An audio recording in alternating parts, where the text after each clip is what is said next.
Here's that pull that I just made versus the one where I had the boost spike. The blue one is the pull I just made. The red one is the previous one.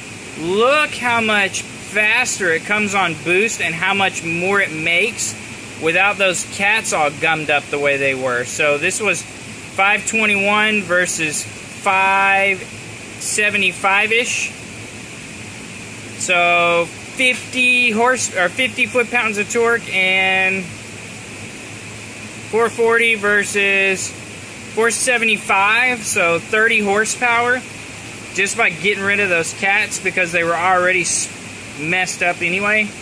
This thing is going to be a fun little driver. So here's what the Corvette makes when it's all said and done. Just shy of 600 foot-pounds of torque and right over 500 horsepower. Yeah, about 510 horsepower. And this is an artifact of a small turbo. But I'm getting boost at about 2,500 RPM. You can see I nailed the throttle here around 2,000. And you can see it's just climbing, climbing, climbing, climbing, climbing, and then levels off. And that's just what happens whenever you have a smaller turbo. It's just part of life.